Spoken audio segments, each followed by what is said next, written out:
instead of trying to please you with some just technological display, they really seem to be focused on the creative aspect of this game and really sort of delivering on what Duke is, and it's a feeling.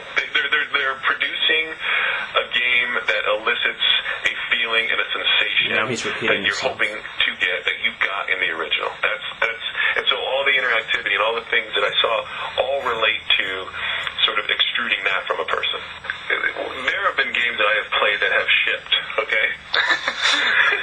that are in a less... What does that mean? Okay, he says, I have played games that have shipped, okay, and then there's laughter. But what's funny about that? I have played games that have shipped. Where's the joke? You see, like, he's saying I've played games that have shipped. We've all played games that have shipped, Jace Hall. There's nothing funny about that.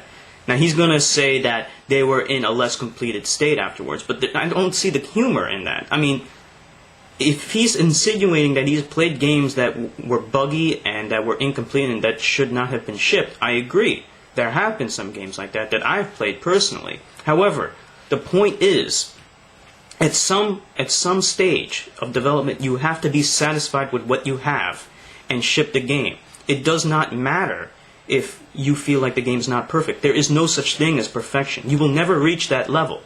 You have to be satisfied with what you have, and then later on you can create a sequel that improves upon everything else, and then you have a new product.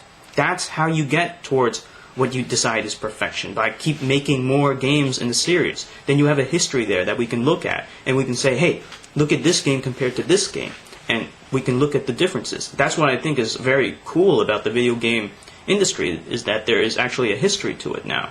You can look at Mario Galaxy and then look at Mario 1, and it didn't go through Mario 1 to Mario Galaxy overnight. No, there was an evolution to it. There was a history to it, and that's what's special. There's no history to Duke Nukem anymore. You had Duke Nukem 1, 2, and then 3D, and then that was where the history ended. Now we have nothing. We didn't have any product from that era, which was the 1990s, to the 2000s, and it looks like we're not going to get a new Duke Nukem game until the next decade. They just don't understand that. Completed like state, in my perception, than what I was dealing with down at 3D Realms. So, I kind of believe that. I can believe that. It's just a matter of being satisfied with what you have. I do think that if they wrap it up, they can release it pretty soon. It's just they're not going to do that because they're anally retarded. They don't understand this concept. Could they, if they wanted to, like wrap up the game and kind of put it out within a relatively short period of time? It seemed that was possible. No, however, not seemed. It's obviously possible. Knowing what they are doing and putting into the game and what they're bringing to the table, that is a much more difficult thing to talk about. How long that will take to accomplish at the level that they're doing it at, because it's very impressive. It's just very impressive.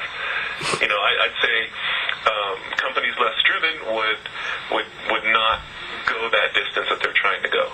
And so, it literally, when it's done, is I think when it's going to come out, because and when it's done, I think it's important to quantify this. When they're talking about it, they're not talking about just trying to put a game together. They could do that. They could tell you they're trying to put together something awesome, and that's sort of a subjective thing. And George in particular is a very discriminating guy when he's looking at his own game and trying to make the best thing possible.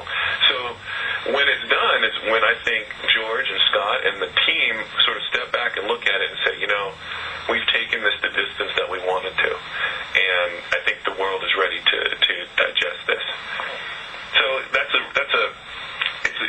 such a subjective thing. It's certainly not in a sense of competence and their ability. Okay, I don't want to bore everyone because he just keeps on rambling, on, and I don't really know what to say because he really is just rambling. I don't know what he's trying to say. He's just repeating himself in terms of this game's gonna be great, and that's it. Well, Jace Hall, I'm done with you, man. You know how to fuck up an interview pretty well. Not only the interview with 3D Realms, but somebody asking you questions about your hands-on experience with the game. And like I said, I don't understand why they didn't get a more professional video game team like IGN or GameSpot. Video game coverage, news website, whatever the fuck they're called. IGN or GameSpot, GameSpy, anybody but Jace Hall. I don't even care what his stupid ass show is about. I don't care. Like, he had made other episodes, but nobody gives a fuck about them. This was the only episode that people watched, and that was because he was covering Duke Nukem Forever. Everything else was, no one gave a fuck. They don't give a fuck about Jace Hall. They don't give a fuck about his campy show using, which looks homemade. I feel so. I don't know what to say at this point. It's just so stupid. Both Jace Hall and 3D Realms. Well, in conclusion, I guess the Jace Hall video, I said everything that I can say about it. It's disappointing.